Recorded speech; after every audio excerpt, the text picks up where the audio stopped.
Değerli misafirlerimiz, şimdiki oturumdaysa İslami Fintech'lerin sektöre katkıları ve dönüştürücü etkisi konulu oturum yöneticimiz, moderatörümüz Doktor Melih Turan olacak. Assalamualaikum. Welcome to the Islamic Fintech panel. Actually, from the beginning, all the panelists are speaking also about fintech as well.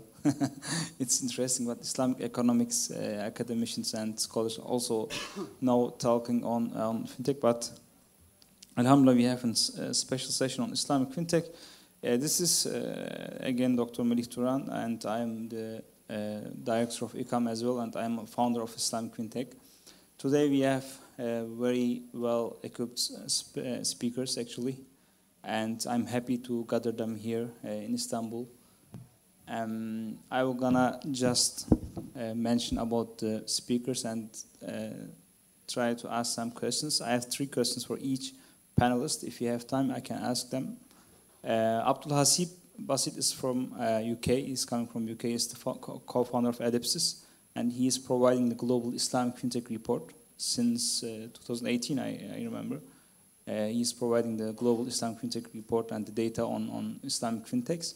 Mr. Ökkeş Emin Balçiçek is from Architecht, my former boss actually. I was working with him previously in Architecht, and he's the CEO of Architecht. Moutaz Abojeib, he is the operations director of IFAAS, Islamic Finance Advisors and Assurance Services. It's a global Islamic financial advisor firm. They have also operations in Turkey as well.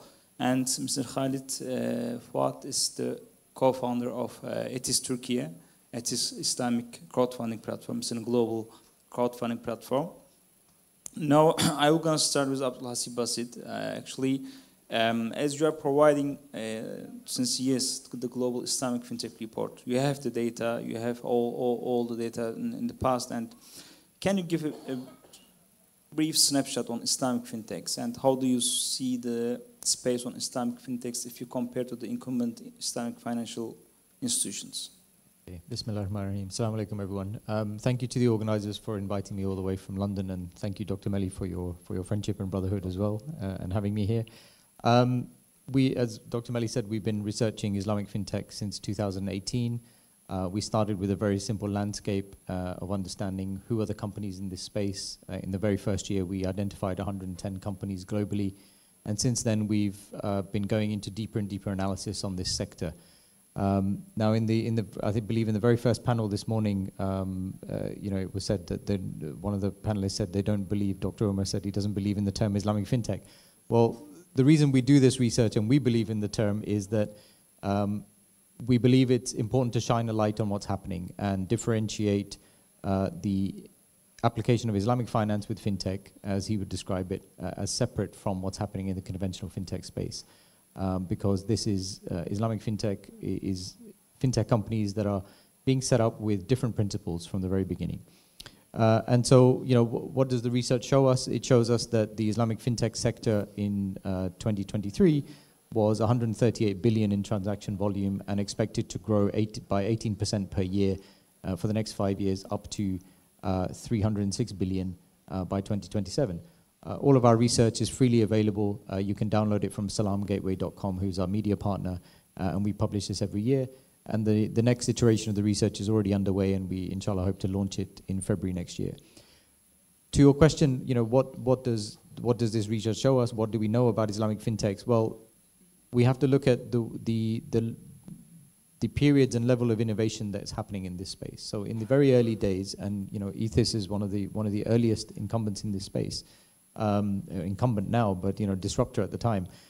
Really, firms like that were starting to innovate in gaps in the market. So this is a gap where there is a perception both from providers of capital and receivers of capital that there is a gap, and it is being filled, and it is being in the early days being filled in an area which was really in an unregulated space. There was nothing called crowdfunding regulation, these companies using technology and the ethics of Islamic finance were able to build products that met the need of both sides, so really market making on both sides.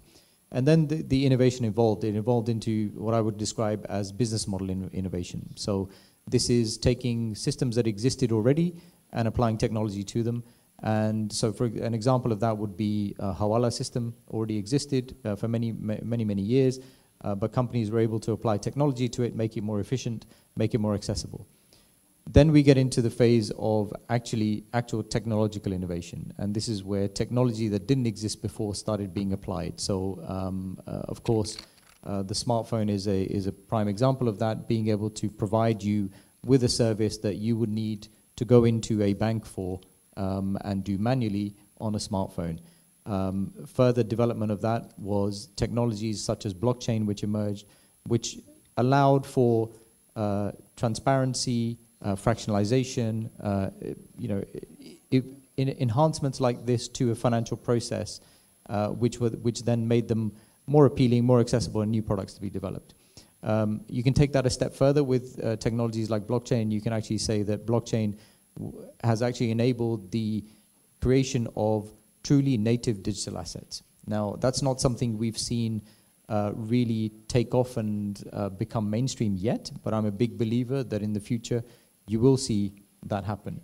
The example of that we can see right now that is really in discussion and evolution is a central bank digital currency. So the ability for central banks to issue digital currency straight to a digital wallet, no physical printing required. Now, there's issues around that from an Islamic perspective, but that's maybe a different discussion. But that is the technological advancement that's happening. And then I think you really get into the next level of technological innovation, which is really starting to happen now. So the previous panel was talking a little bit about AI. AI to me is a completely different technology. It's something that we've not seen before, because AI is a technology that has the ability to replicate itself. So in previous technological evolutions like smartphones, blockchain, a smartphone can't replicate itself and create a new and better smartphone. Blockchain can't replicate itself and create a new, better blockchain. But AI will have the ability to replicate itself and improve itself to a degree that human beings can't. And so that is the next stage of evolution that we will see. And of course, the application of that will be across industry, including in financial services. So I'll leave it there and let others opine. Thank you so much for this brief introduction on Islamic Fintech and the possible future of Islamic Fintech. Actually, when we talk about Fintech, yeah, of course, we have to deep dive also on the tech side of the Fintech. I would like to ask Mr. Ökkeş, as a tech provider for Islamic banks and Fintechs, can you share the story of the connection between finance and technology? How does tech facilitate smooth financial services in the industry, and what are the challenges you face? Thank you, Mr. Melih. It's great honor to be here. Assalamu alaikum, everyone. And I believe it's a great chance to us to explain some improvements related to us and related to Islamic finance and related to fintechs, so on. And today, I would like to start with brief information about our background as I am and as architect. I am Ökkeş, Emin Balçiçek, and I have been in technology sector more than 20 years, 16 years in financial technology. And Architecht is a technology company which is developing core banking solution, mainly core banking solution, and card payment systems and cybersecurity products, open banking products. We are serving some products, software as a service. With the AI supports, we have more than 800 people is working in the company. We are Technopark Istanbul. If anytime you will be there, we will happy to host you in Technopark Istanbul in Pendik. Next time. Next time, maybe. Islamic Fintech session will be there, maybe. Maybe. We don't have that size of conference room, but we will handle, inshallah. No problem. Please welcome. For the technology part, actually, every day we are focusing on technology part of the fintech and banking sector.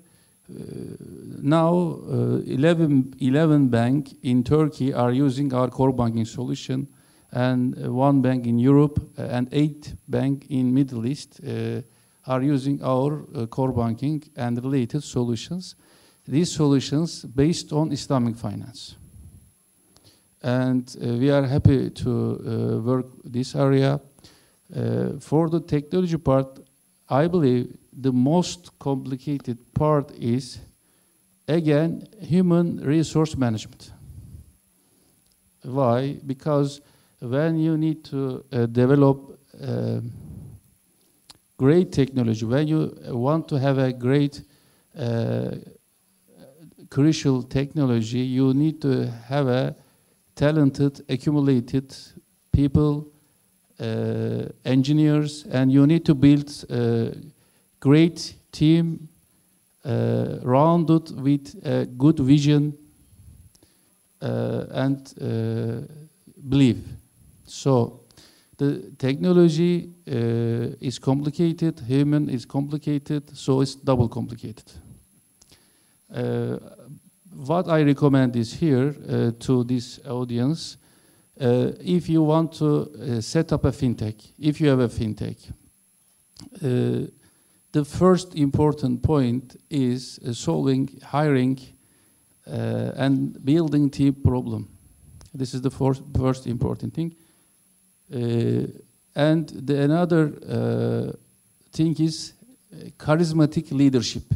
Charismatic leadership, which means good, well understanding on the technology and finance and the business administration. So not only one, but also 3 is important for the team.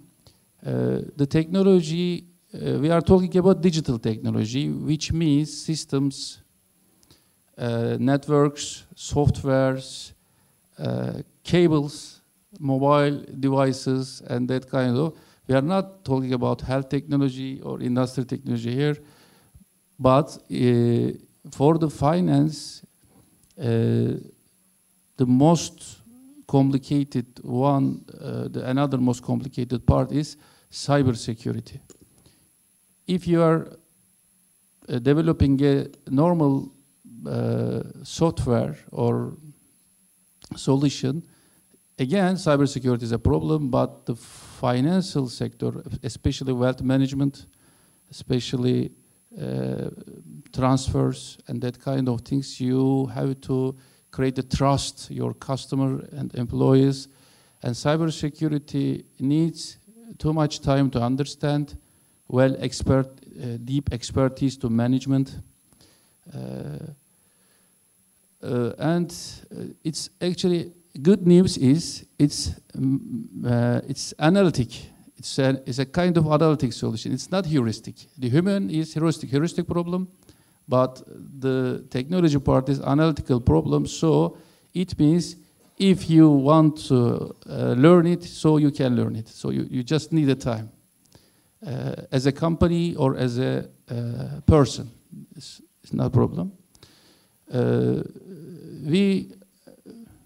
As a result, we are now focusing on people, technology, and process at the same time to create more powerful technologies for the fintechs and banking sectors, and we are happy. Thank you so much. Thank you so much for this information. If there is anyone who wants to create and build an Islamic fintech, you can visit Mr. Ökkeş. He has the solution for many of Islamic. As I remember, the first digital Islamic bank in Turkey is using the solution of Architecht, actually. If you want to build a digital Islamic bank in Turkey, you have the right solution here. I want to switch to Mr. Khaled. Mr. Khaled has relocated to Turkey 2 years ago, actually. He is an investment banker previously, and I will just ask to him, he was the investor and board member. He is the board member as well at Ethis Global. I would like to ask him, what did motivate you to switch to fintech from investment banking, especially to Islamic fintech? Yeah. I think I'm crazy. I think I'm crazy. You are great. Assalamu alaikum, everyone. Thanks for the invitation. I think I will take a step back and maybe explain a bit of the background. So I've been in financial services, so I'm a computer scientist by education, but at some point in time, good engineers make good bankers. So in 2002, and immediately after the September 11, did my MBA in finance, and this kicked off my career in financial services. Half of my career as an institutional asset manager, managing money on behalf of sovereign wealth funds, financial institutions, and ultra high net worth individuals like family offices and the likes. And half of my career as an investment banker, helping companies raise capital from the public and private market. However, all of this was in the non-Islamic space. Part of that was ignorance, part of that was education, part of that was, you're printing money. As an investment banker working on the conventional space, it is very easy to make money. Sometimes my daughter asks me, so you shifted from the conventional space into the Islamic finance space. Do you regret that? I said, it is much more harder to make money in a halal way than it is to make it in a conventional way. You have to think about how to trade, what to trade in, how to purify. You have to understand these rules. If you're going to take a loan, is this structured in a right way? Most of us, we are not equipped with this kind of know-how. So the motivation was really not a motivation, more than a realization that 90% of what I did was based in a conventional space, and all of this was non-permissible. So suddenly, you are faced with this kind of dilemma: is now you know what is halal from haram. You now know what Islamic finance is and what is not. What are you going to do about it? Believe it or not, this was the easy part. The easy part to leave that behind and start to focus on Islamic finance was the easy part. Alhamdulillah. The more difficult part was what to do next. And this is where so I started to look for the Islamic Fintech. Who is solving, problems? And this is where the Islamic Fintech and the different kind of companies that started to spur beginning of 2018, 2019, solving real problems. So when we're talking about solving real problems, we're talking about a company that is enabling the Muslim communities to own a home in Canada. This is enabling, this is the example of Manzil, for example, in Canada. Wahed, for example, was triggered, which is a robo-advisory, was triggered because a lot of the Muslim community, 5 million Muslims in the US, didn't have options. Today, when we look at Kuwait Turk, Al Baraka, and all the other entities that are providing us with services, we think about it, as for granted. But think about these kind of communities in places like the US, Canada, Europe, Germany, and other places that are looking for these kind of services, whether these services are to take credit, to buy a car, to buy a house, or even to invest your money. It is much, much harder for them to do it. So when I started to see what the Islamic Fintechs were actually doing, and thank you, for Brother Abdul Haseeb, because of that, it allows us to have a radar on who's doing what and what kind of problems that they're solving in different kinds of the places. And this is where I started to see that how you can help these kind of companies, not just as an advisor, but as part of the founding team members in order to launch these things. Because most of these fintechs, what they have the passion, they have the desire, they understand the needs of the community at the grassroots level. They have that buzzing energy around them. But sometimes what they lack is the executive know-how, is somebody that comes from the industry that looks at it from an emotionless perspective and start really working with them shoulder to shoulder in order to solve this problem in a much more efficient way. So the aspiration or the motivation really to move towards the Islamic Fintech, because they were really solving problems at the grassroots level rather than chasing technology for the sake of technology. And because they are startups by design, they are smaller companies by design, they don't have any other option apart from really using technology in order to scale, in order to deliver this, this kind of services to a lot of people at a large scale. And plus, they don't have the bank account to go and to Architecht and buy the core banking solution, because they had sometimes to reinvent the wheel, not because they have to reinvent the wheel, because they cannot afford buying the wheel to start with. So really, getting engaged with these Islamic fintechs, was what really motivated me to move to that space. It's a great story. Actually, you have opened the window, Islamic finance window, to your life. What a permanent, yeah, what a permanent. And now I want to switch to Dr. Moutaz Abojeib. Actually, he has also relocated, as I remember, to Istanbul from Malaysia. He has a PhD in Safe University on Islamic Fintechs and developed some Islamic Fintech solutions there. Actually, I want to ask you, we often hear the Sharia compliance. The Islamic fintech founders emphasize the Sharia compliance on their solutions, but we cannot see this emphasizing on Islamic banks or the incumbent Islamic financial institutions. So what do you think about this? Why are Islamic fintechs more sensitive than the incumbent Islamic financial institutions, or in terms of Sharia compliance, of course? Okay, thank you very much for the very good question, and let me first also thank you for this invitation, for also organizing the whole event. I think it's a very well-rounded event, getting academicians and industry players together to discuss, fintech issues. I think it's a very good question.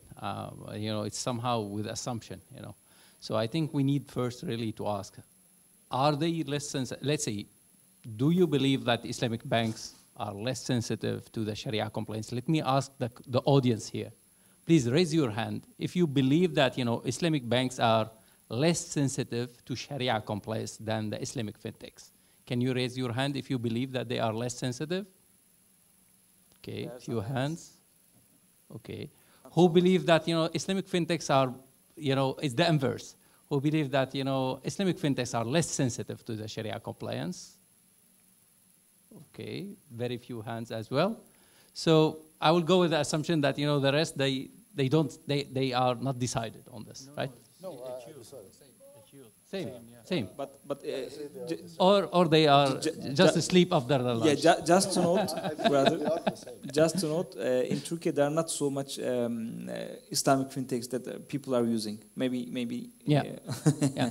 No. In fact, it's not surprising. To be honest, Emil, that what we have seen, I think it's not really surprising. It is very hard, to generate, a conclusion over this.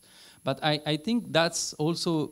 It's a very valid question, and it's worth investigation. Maybe some of the researchers here can really pick it up, because it will be pretty much informative if we can know whether they are less sensitive or even how they treat. What I really believe is that the perspective is a bit different. Probably that trigger even this assumption, and this assumption I would say even it's if you ask the same question, I think in the West you will see much different results.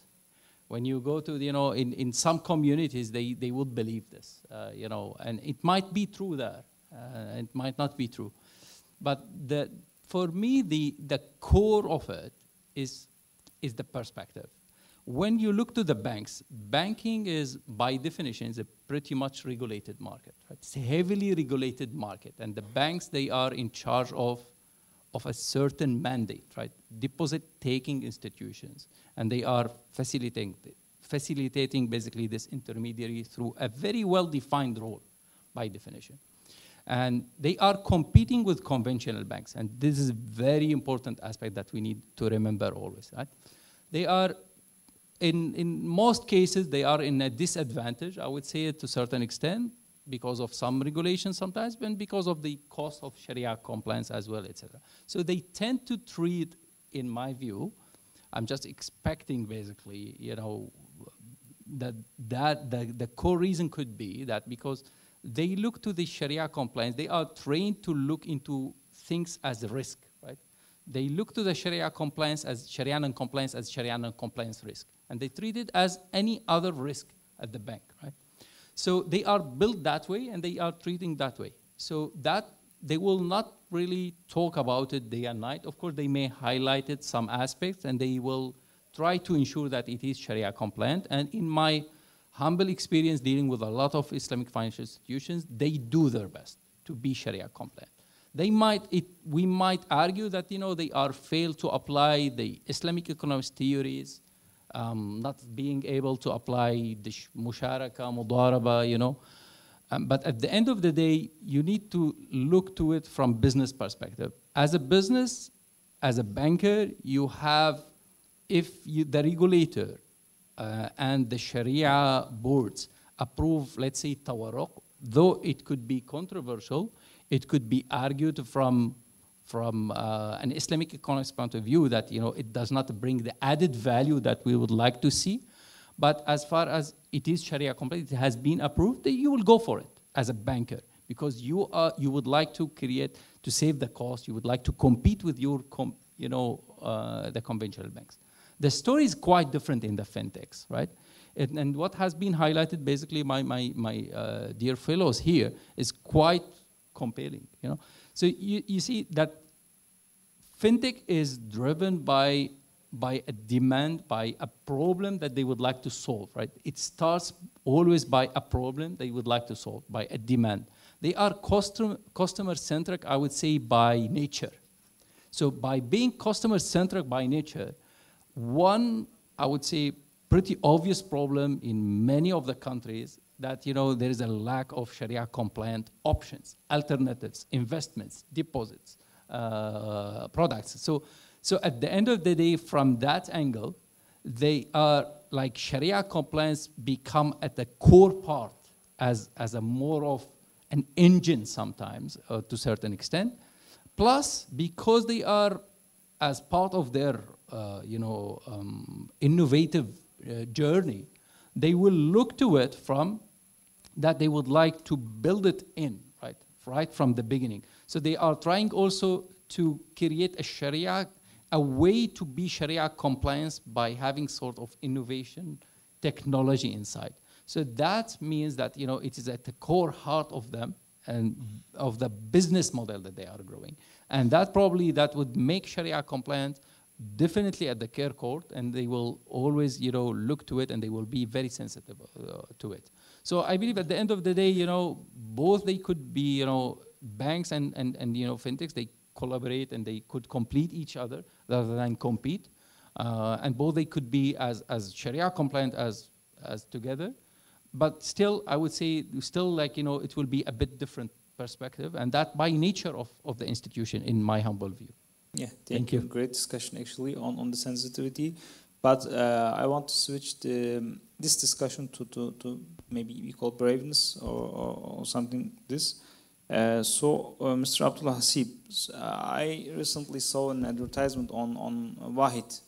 In UK, they made some advertisement with the most influential, one of the most influential Muslims, like Mufti Menk and Habib, I don't know, the kickboxer Habib, and they made on metros and everywhere, calling that riba-free economy and showing a different picture on burning dollars, So not the same question, but a similar question to continue on the discussion. I haven't seen any Islamic bank is doing this for a riba economy. For example, if you look to the ads, the open ads in Turkey for Islamic banks, most of them are emphasizing the cost-free banking. If you see, masrafsız bankacılık, cost-free banking everywhere. But there are no bold statements on Islamic finances principles, Islamic financial principles. But some fintechs are a part of the sensitivity, but some fintechs are braver than Islamic on promoting Islamic financial services. So what do you think about it? So I'll make my comments from the fintech perspective. So any bankers in the room, please don't get offended. The Wahid ad that you're talking about is an ad on the buses and the tubes in London where there are dollars floating behind Mufti Menk and they're on fire because they're burning the riba economy. That's the kind of the framing. And actually, it's had a lot of backlash in the press in London as well, because generally in the UK there's a undercurrent of Islamophobia anyway, and you know that's by the by. But the point you raise is, you know, why are they promoting it in this way? And this is quite an extreme example. I think, you know, it sort of follows on from your discussion, which is, look, they're juxtaposed to the Islamic banks by nature. If we believed that Islamic banks were solving all the problems, fintech wouldn't exist. Islamic fintechs wouldn't exist. They are there because there is a perceived gap in the market. And you know, through the research that we do, I've had the privilege of speaking to a lot of the Islamic fintech founders. I think in our database this year, there's going to be over 500, right? We started with 110. And we speak to a lot of them, most of them. Every single one of them started their fintech because there was a problem that they had that needed solving. Nobody went into it thinking, this is a really great market, I want to go into this, make lots of money. All of them said, this is something that I need, that does not exist, that my Islamic bank cannot provide for me, or provides for me in a way that I don't agree with, which might be tawarruk, commodity murabaha, and I don't agree with that. And so they're coming up with alternatives. And so they have to position themselves as different to Islamic banks. Now, the debate in, you know, we talked about the levels of innovation. The next level of innovation really is on Islamic structuring, right? And how you marry that with the technological innovation. And I think that is the bit that is really starting to happen in the fintech space, is actually saying we're going to do it differently. We're not going to, we don't have the balance sheet of the bank. We don't have the ability of the bank to offer this service for free, because they can do it as a loss leader for, you know, and make money from other products. Most fintechs start with one product and diversify from there. So what we're going to do is we're going to sell this on the merits of the and the principles of the structuring of this product. Now that you know resonates with a certain set of consumers, and there are fintechs, Islamic fintechs, that have you know around the world that have built actually very decent scale. The point where they get stuck is the fact that they don't have a bank's balance sheet behind them. So the number one challenge that we see in our research that founders have identified for the last 5 years is lack of capital. And this is a systemic problem within Islamic finance, right, and the Islamic economy. We don't have the capital stack that the conventional finance space has. We don't generally, as Muslims, we don't put our money into retirement savings through a pension fund, the pension funds, which are the huge, big asset managers in the world that then fund venture capital, private equity, and the capital escalator that any growing company will need to access as they grow and scale. And so because of that, we have to look at alternative forms of capital. And this is why in the early days, alternative forms of capital like crowdfunding and peer-to-peer did very well in the Islamic space, because the Islamic world is not short of capital, as we saw in the earlier keynote. There is capital. It sits in sovereign hands. It sits in family hands.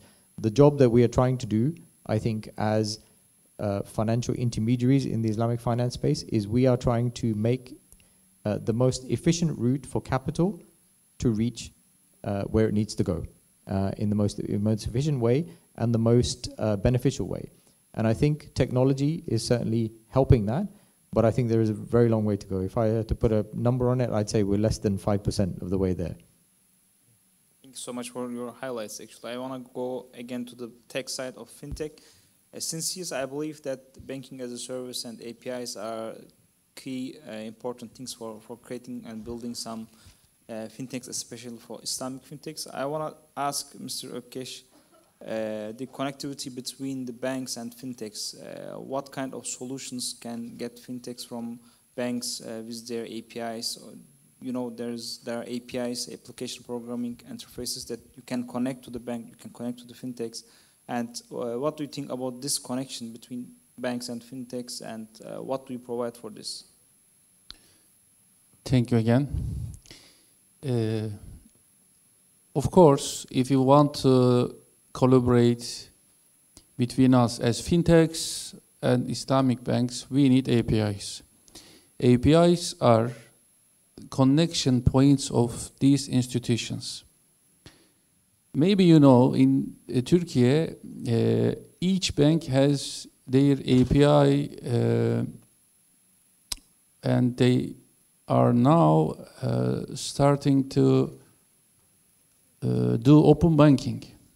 And now we have a regulation on banking as a service on Turkey, which is our last regulation provided by BDDK.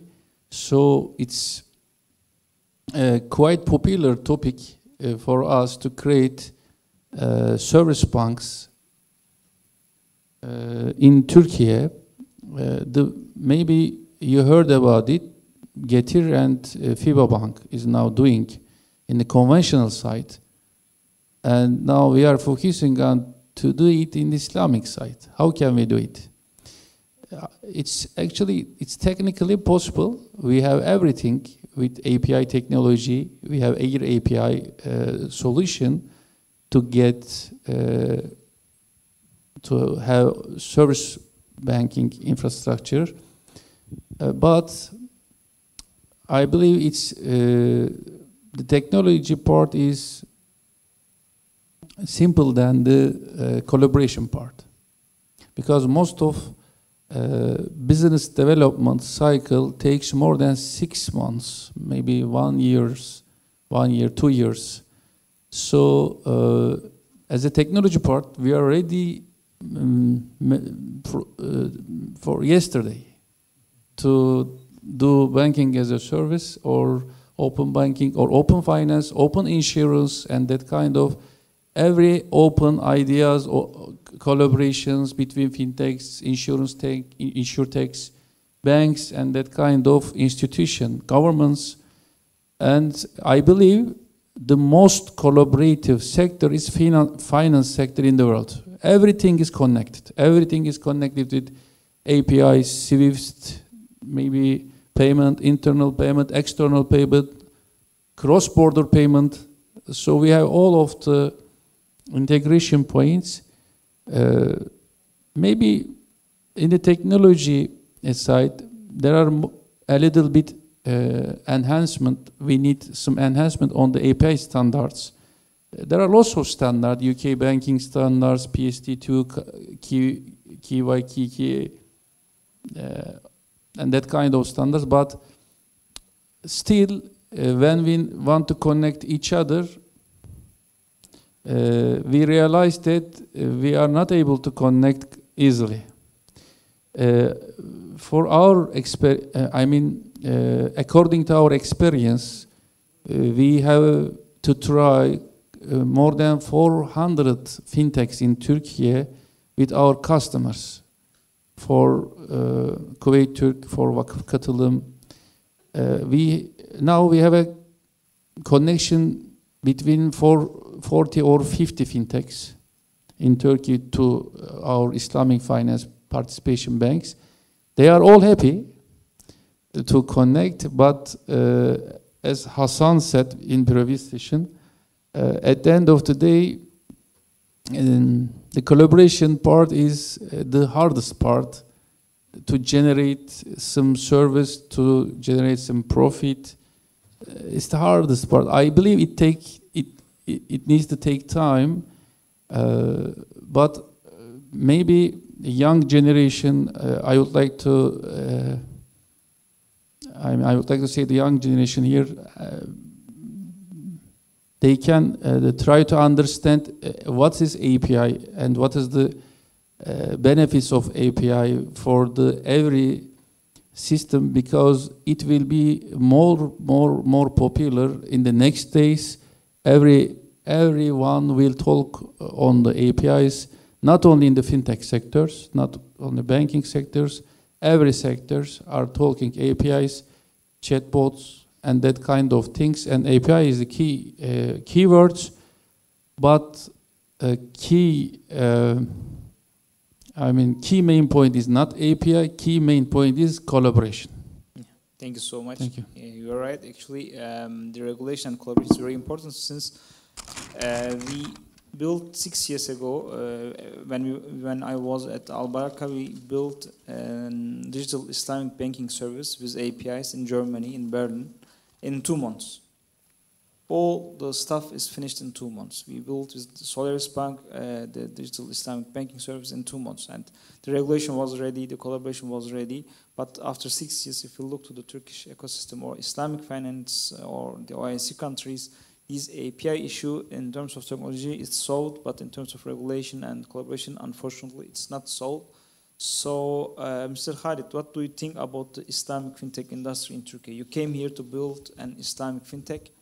Like 40 years ago, Al Baraka Banking Group came here as a non-Turkish capital to build the first Islamic bank here. No, I think you are the first one, as I remember. You are the first group that want to create an Islamic fintech in Turkey as a non-Turkish capital. What are the challenges? What do you see in terms of Islamic financial landscape in Turkey?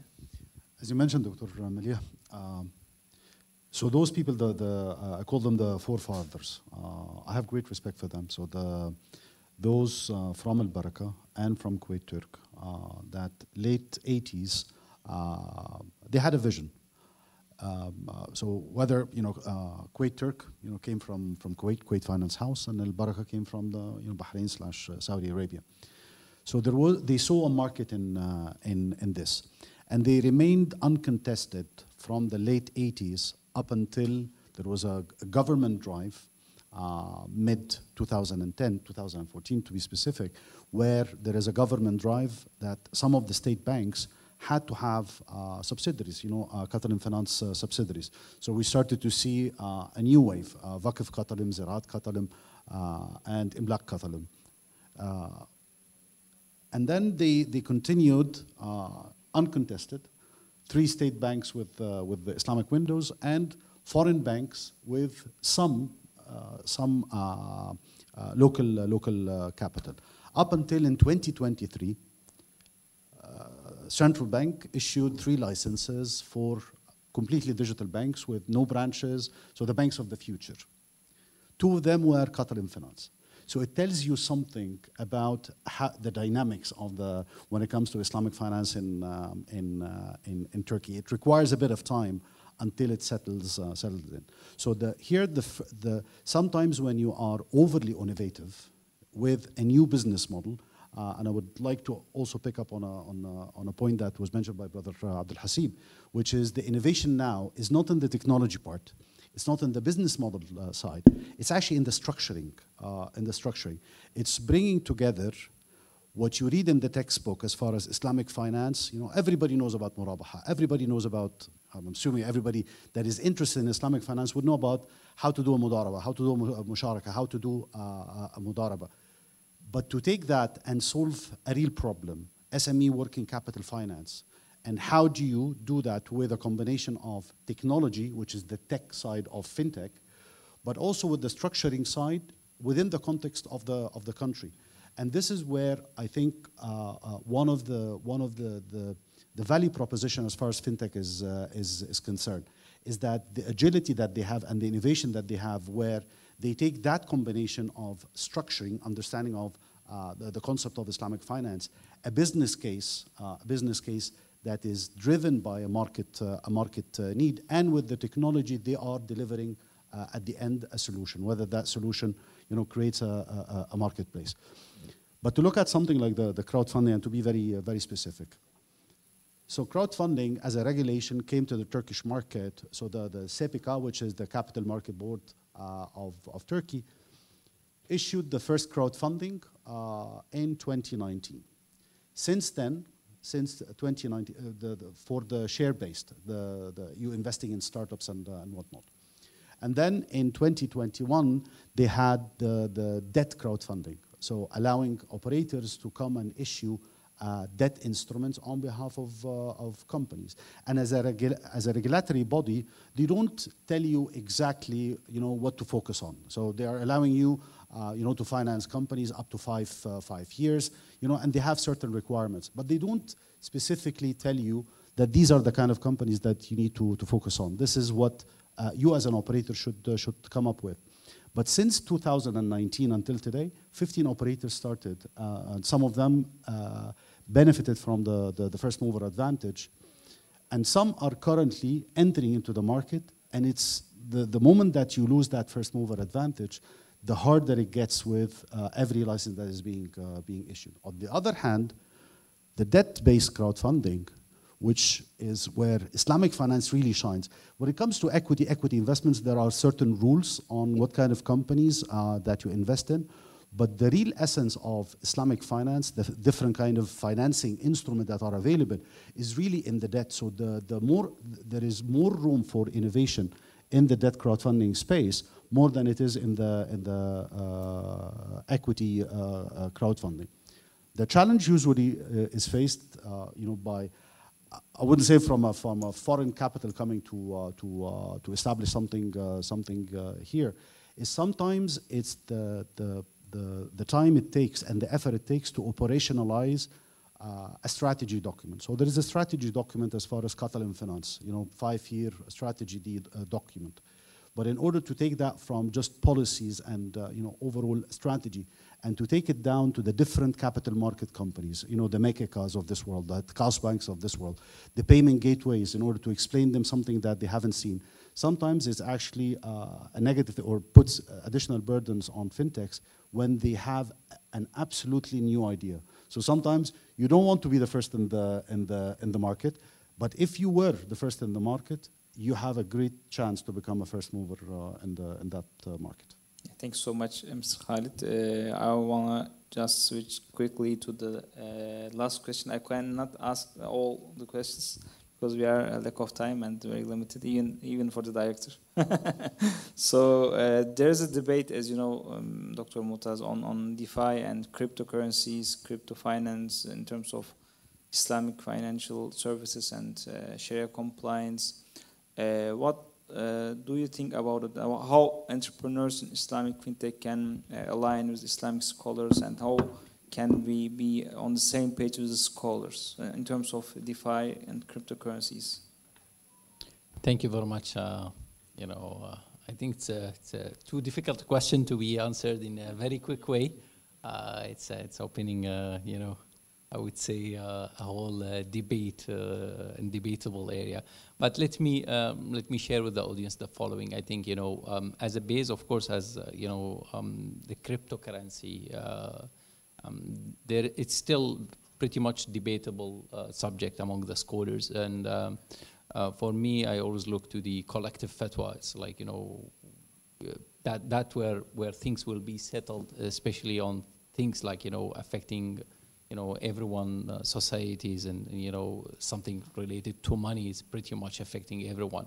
So OIC Fiqh Academy, that's basically Majma' al-Fiqh al-Islami, that's one of the largest fatwa council, concluded basically conducted two symposiums discussing about this matter, but they are yet to issue the fatwa. So I would still say it's non-settled from that angle, and of course different scholars, they will have different angles and different views. When it comes to DeFi, it's even the next level, right? DeFi, we are talking about decentralization of finance, and the term for me is as wide as finance. So we cannot really judge by looking into it just as a one. So we need really to zoom in. At the outset, I would say what I can share in very quick, a few minutes or 1 or 2 minutes. At the outset, I would say the DeFi concept is pretty much aligned with Islamic finance. And you are talking about like eliminating intermediaries, which is from Islamic perspective, you don't need to have financial intermediary. And at the outset as well, you may have a very good innovative structure where you can maybe mobilize the mudaraba, the musharaka, the equity-based contracts, which we are struggling to mobilize through the banking structures. So the potential is there. However, we need really to look into the details, because in the details where the devils may appear, right? So this is where we really need to look into it. But one challenge I would say is the cryptocurrencies, or let's say from crypto economics point of view, you may not achieve the potential of DeFi or even blockchain applications, I would say, until you really have a pretty much cryptocurrency, or I would say digital native asset in your terminology, whether it is issued by central banks or not, but you need this one to unlock the potential, because otherwise you still connected to the fiat money, so you will come back to the same centralized system somehow. So we need to solve this, and that would take time. So I would say it's a pretty much an area that has a high potential, but it's pretty much complex, and we really need to invest more. There was a couple of trials by some of Muslim entrepreneurs, startups, to create something on the DeFi, but unfortunately, to the best of my knowledge, there was like 2 or 3 trials, and all of them failed. And I was closely monitoring this, and unfortunately, the reasons behind is not really the technology, is not the innovative enough, but it just because of, I would say, pretty much probably the rank perspective sometimes, and they started from like community point of view, looking into, okay, let's accumulate some money from some communities and try to build up something small, which will not work. So we need to leave this, I would say, perspective and start to say that, okay, we as believer in Islamic finance, we believe that we could solve the problem of everyone. So we need to look to it from that holistic perspective, come up with an efficient solution that can bring everyone and accumulate the wealth from everyone, whether they are Muslims or not, whether they are believers or not, because you are having some kind of an efficient solution. So probably the starting point might not be, you start by, it's not the other areas where you would like to solve the problem of some Muslim communities. We need, for the DeFi, in my humble view, or at least this is something that yet to try. Maybe we need to see another trial take this approach. So a different approach would be that let's try this time to come up with something efficient, truly Sharia compliant, but it's not the selling point of it. It's not the starting point of It's like thinking about like the DeFi as a concept, how we can really mobilize and think about it. But it's pretty much, I would say, R&D stage in my view. So hopefully, some believers will take it up, and inshallah. Inshallah, we hope to solve this problem, inshallah. Inshallah. Just to make a favor for Abdul Haseeb, one more last question for him, because he's come from UK. He's not relocated right now, but maybe he thinks about it. So what do you think about the future of Islamic Fintech? Just quick answers. What is the future of Islamic Fintech? It's a hard question. That's the biggest question to give a small, quick answer to. I think the future for Islamic Fintech. So I would say 2 or 3 quick points. The first is, I think the theme, which was in some of the conversation, was the collaboration between fintechs and existing Islamic finance institutions, including banks. I think there is huge potential there. I think the capital market space from a fintech perspective and insurance from a fintech perspective is underdeveloped. And I think those areas, historically we would have said are ripe for disruption. I think they're ripe for collaboration. I think there is a lot of potential there for technology-enabled startups and banks to work together. I think secondly, for banks themselves, what has been happening over the last decade is a lot of innovation has been happening outside of the bank. There's an opportunity now for banks, given what we discussed about their balance sheets and the lack of capital for the fintech space. There's a lot of opportunity for banks to bring that in-house now and actually be the innovators themselves. And then I think it's the emerging technologies, and I think we've talked about the 2 main ones, which are blockchain, which facilitates decentralized finance, and AI. I think those 2 have a huge potential application in Islamic finance. I think some of the challenges we're talking about fractionalization, access, these kind of things, I think blockchain solves. I think the real top level problem within Islamic finance is that we are operating in a conventional fiat fractional reserve system, and that is a very big problem to solve. But decentralized finance potentially has the ability to solve that. I think we're still some way away from that. And then with AI, I think it's really a case of how can we solve and become more efficient in solving some of these challenges that we have. So I think without going into it too much in too much depth, because of the lack of time, I think those are probably the key points. That's great. Maybe if you want to say something? I just wanted to say, so the buzzwords is two things, right? As he said, like blockchain and AI, and it's by chance here we have the blockchain leader here and the AI. He has an AI solution that he didn't mention, but so great. It's great to have you here. Actually, the discussion is very fruitful, and I would like to continue, but we have lack of time. But tomorrow we will have an Islamic Fintech meetup with Abdul Haseeb. If you have time, you can join us in Üsküdar, inshallah. Thank you for joining to the panel and to all the panels to the summit. Thank you for being here. It was great to be here with you and discuss Islamic Fintechs. I hope in 5 and 10 years we will see many Islamic Fintechs in Turkey that are generating profit and investing other Islamic Fintechs, inshallah. Inshallah. Assalamu alaikum. Jazakallah khair. Thank you. Efendim çok teşekkür ediyoruz. Bir hatıra fotoğrafı rica edeceğiz yine. İslami fintechlerin sektöre katkıları ve dönüştürücü etkisi başlıklı panelimizde moderatörümüz Doktor Melih Turan beyefendi hocamızdı. Khaled, Fouad, Moutaz, Abojeib, Ökkeş, Emin, Balçiçek ve Abdul Haseeb, Basit hocalarımız da konuşmalarını yaptılar. Katkıları için kendilerine çok teşekkür ediyoruz.